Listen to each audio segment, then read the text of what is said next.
Influencer boxing. It's one of those things about social media and YouTube that completely baffles me as to how it became a thing.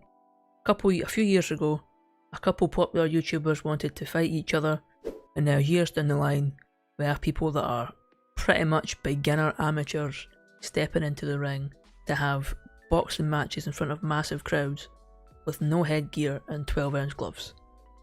It is just a recipe for people to end up injured that have no need to be.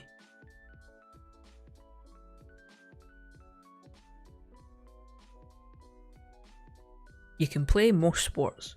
You can play football, you can play rugby, you can play tennis, badminton, or God knows, even play bowling. But as one of the legends of boxing says, you cannot play boxing. And the same goes for every other combat sport out there. Which is what really annoys me about YouTuber boxing or creator boxing or whatever you want to call it.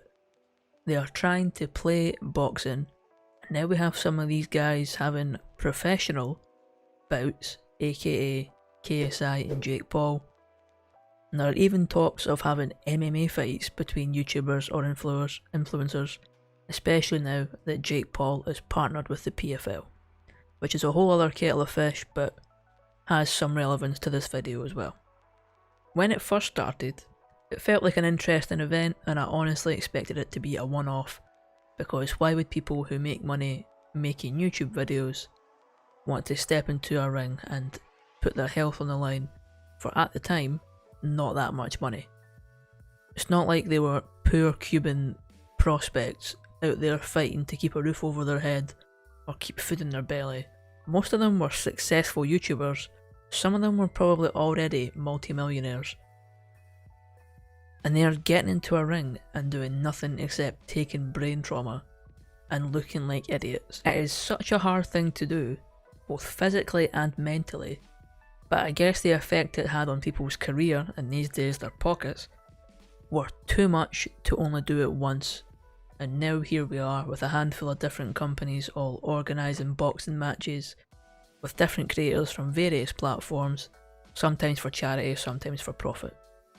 Misfits Boxing and Creator Clash are the biggest ones as far as I'm aware, though there's probably some smaller fish out there that I'm not aware of. But what do I specifically hate about creator boxing?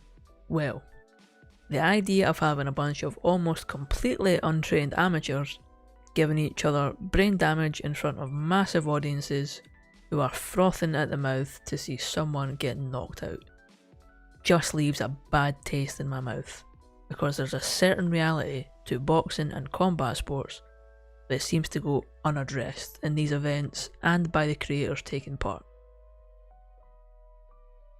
Thousands of boxing matches take place every year, with most of them ending without either fighter being seriously injured, but that doesn't mean no one does. This study from 2009, which I'll grant was a while ago, but boxing hasn't changed that much, so we can assume the stats will be similar. That says that in pro boxing about 9 to 10 people die every year, and around 3 deaths per year for amateur boxing. I'm not saying the creators participating in these fights are going to die in it one day, but it is a risk that they as participants, and the organisers need to consider. But death isn't the most likely outcome for these creators. One of the biggest risks every boxer takes from amateur to pro, every time they train or more specifically spar, is repeated brain trauma. The accumulation of blows to the head throughout training and a fight damages the brain, and over months and years can cause severe issues. So if a creator takes part in these events regularly, say once a year, they're going to build up more and more brain trauma every year they take part. You've probably heard of what I'm going to talk about now, especially if you're a fan of the NFL or other combat sports, or even football these days, and that's chronic traumatic encephalopathy, or CTE. It's a progressive and eventually fatal disease that's associated with brain trauma. That means concussions and repeated blows to the head. It's also closely related to people that play contact sports, so that's the NFL, boxers, kickboxers, football players these days now as well, any combat sport, any contact sport. It can cause memory problems, personality changes, can make people aggressive, depressed, or even suicidal. Now, it generally takes a long time for these symptoms to pop up, but you never know how brain trauma will affect someone. If a creator spends 6 months training and sparring and has a fight and they get the shit kicked out of them in that fight, that is just months of brain trauma for no reason whatsoever. And it's even worse if they get knocked out and hit their head off the floor when they land. One other factor that must be considered during these YouTube fights is illegal shots, specifically shots to the back of the head. You may hear that and wonder, why does it matter if you hit someone in the back of the head? Isn't the whole point of boxing to hit your opponent in the face or the head? Well, yes, but there's a reason that back of the head is illegal and not allowed to be targeted. Normal punches to the face are damaging, yeah, but in general, they aren't going to seriously damage anything essential for your life. Swelling will happen, cuts will happen, bruises will happen, you may get a broken nose, stuff like that. But generally, those are easily fixed and will heal on their own over time. And if you look at the surface area of the front of your skull, your face, there's nothing there that if it was to be punched, it would be severely damaged or destroyed. There's plenty of places basically where punches will land and not injure somebody. Now, look at the back of the skull. Generally, it's thought to be the weakest area, but that would actually go more to the temple and the sides of your skull where the bone's thinner. But the back of the skull is by far the most vulnerable area of your skull, and that is due to where your spine connects. Everybody's spine connects at the base of your skull, right at the back, and that is very vulnerable to damage. And damage to the spine can lead to what some may consider a fate worse than death. Let's take a look at probably the most well-known victim of illegal shots in boxing. That's Pretard Colin.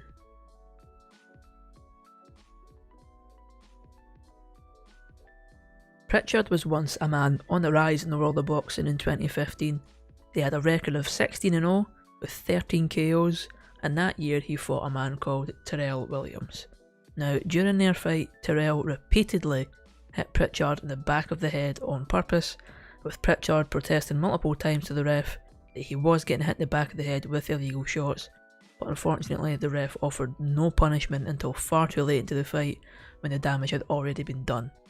Now, after the fight, in the locker room, Pretard complained of concussion symptoms, dizziness, sickness, and eventually he fell unconscious and had to be rushed to hospital for life-saving surgery, but unfortunately fell into a coma for 7 months.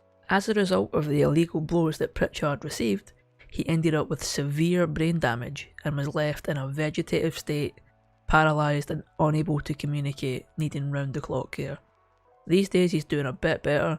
He can communicate with his eyes and move his hands now, but he'll never go back to being the man he was before that fight and before those illegal shots. He's going to need round-the-clock care for the rest of his life.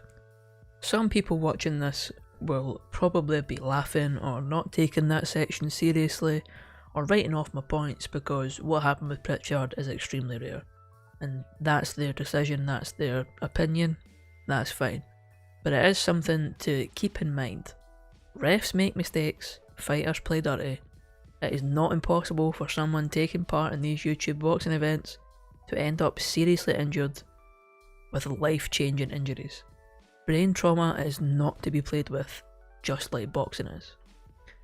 Now, it's time for a less heavy subject, and it's time to take a look at the actual boxing skills of some of these creators. Let's have a look. Now, I'm no boxer, and I'm not saying I'm better than any of the people fighting on these cards. I fully commend them stepping into the ring despite the risks and fighting in front of massive crowds and on massive live streams.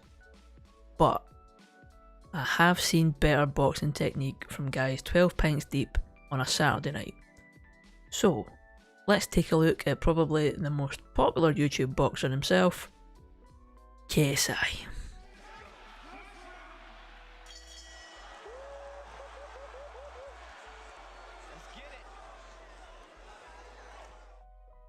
Why in God's name does KSI, a man who wants to be known as a professional boxer, have a stance like a taekwondo fighter.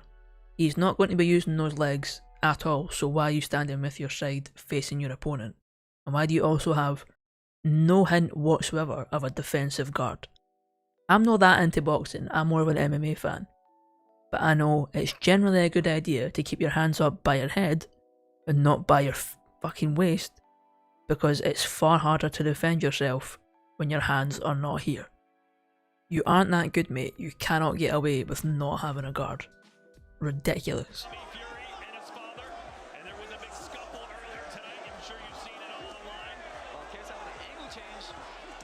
There is no way that man has been trained by someone that wants the best for him in life. There is no way a professional boxing coach would train someone to move that way. It is amazing that he looks the way he does. He looks like an athlete, KSI. Very clearly in great shape. Looks strong and all that. But he boxes like he's waist high in fucking cement. Why does he move like that? I've never seen somebody that's even trained boxing for like 6 months move the way he just has right there. This is the level that the best YouTube boxers are at. This is ridiculous.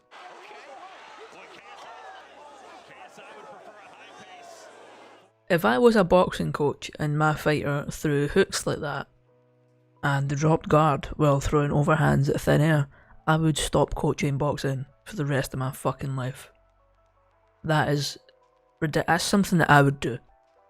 That's something that I would do. I have never trained boxing for a prolonged period of time in my life, and that is how I would throw hooks and fucking overhands. Drop him the guard straight away. I know I'm not supposed to. He probably knows that as well, but he does. But it's ridiculous that this is a professional boxing match. But, oh well. Moving on.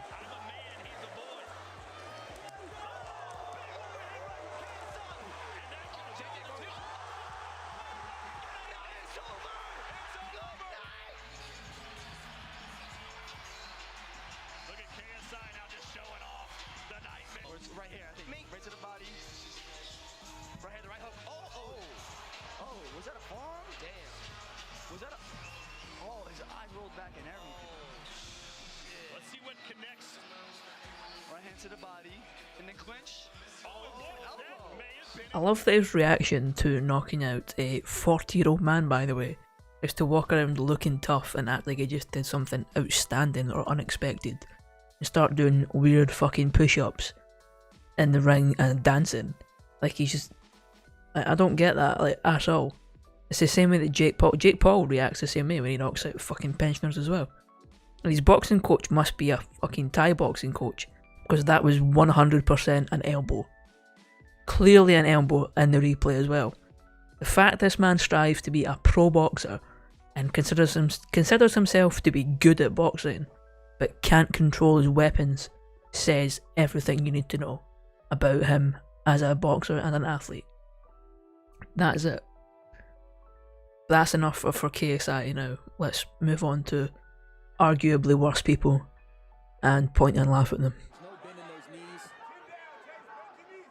Chin down, break your knees. I like that. Oh, boy. Oh, my gracious. Yeah, this could end in a very... I have no idea who Chase Demure is. I'm gonna have to Google him for this. But that might be one of the most pitiful attempts at boxing I have ever seen. And I've seen myself sparring. This guy has never thrown a punch in his life. The opponent's right in front of him, and he doesn't throw a punch. And he reacts like every shot is going to be 100%. You can tell by the way that he throws his head back when a jab doesn't even touch him, that he is not used to being hit in the face. Like, I do the same shit. I'm not used to being hit in the face. I would look exactly like that. That's how shit how I know he's shit, because I would look exactly like that if I was in a ring fighting in front of a crowd that size. I would embarrass myself the same way he did. Jesus Christ, man. Right, now let's talk about the biggest YouTuber boxing match. And I mean that in a literal sense. Boogie versus Wings. This was just an irresponsible by the organisers to let either of these guys have a fight. Either of them could have had a fucking heart attack and died. These boys are so out of shape, it was dangerous to let them walk into the ring in case they tripped and fell off the walkway and killed an innocent bystander. But let's have a look and see how they got on. Why not? He's ready to go.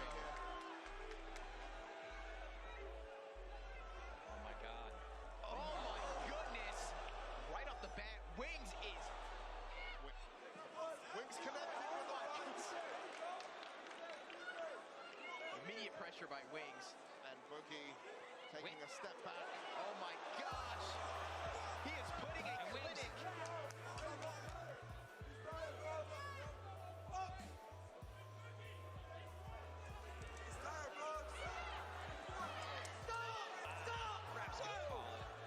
Standing 8, there we go. That's the right call there.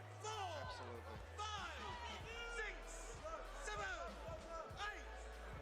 I have to say, Wings has genuinely really impressed me in that. I know it's like a farce of boxing and everything, but it was good to see a guy who's been so down on life come out and do something good for himself and really impress people that both love and hate him. And my god, I never realised how massive both these boys are. Him and Boogie are huge. And hopefully Wings ends up losing a bunch of weight soon enough. I know he's doing the Lockout podcast now. I don't know if he's actively losing weight or not, but we all know Boogie's fucking not. That's for sure, especially after that documentary where he buys like Taco Bell 7 fucking times in 3 days or some shit. But hopefully there's hope for Mr. Jordan himself, so yeah, that was probably the only one of these fights that I've watched and enjoyed. I have to say, I genuinely enjoyed it and genuinely impressed, just purely because of the context of who it is that's fighting. So well done to both of them for making it in there and taking part, even though it was fucking like a year ago now. So there we go. Not bad, boys, not bad. So the last person I want to talk about is the problem child himself, Jake Paul. He's not the worst boxer I've ever seen, and what annoys me about him is how he promotes himself as some legit pro boxer who's had stiff competition on his way up, when 99% of his fights have been against YouTubers, people with no combat sports experience whatsoever, or retired and long past the MMA fighters. It is not impressive to knock out YouTubers, basketball players, and old men. Go and look at any of his wins and he acts like he's just won a title, especially in that Ben Askren fight. He sparks mid-40s, or not mid-40s, early 40s, retired MMA fighter and former wrestler Ben Askren, and he hops up on the ropes like he just won a belt, and he's crying as well, like it's the biggest achievement of his life, when he knocked out a man that had a hip replacement months prior. That's the level that fucking of ego that Jake Paul's at. He beat Anderson Silva, who was almost 50 at the time. Very impressive, mate. You deserve a round of applause for beating the combat sports equivalent of a fucking pensioner. Well done, you twat. I fucking hate Jake Paul. He's a dick. I hate him so much. He should fuck off and go and live in the fucking moon. But anyway, to conclude, I hate YouTuber boxing because it puts people who can't box in a semi-pro or pro setting. It's basically free brain damage for people who don't need any more brain damage, and it contains people who call themselves boxers or pro boxers when they can't box, and the two most popular guys in the game are massive, gaping cunts.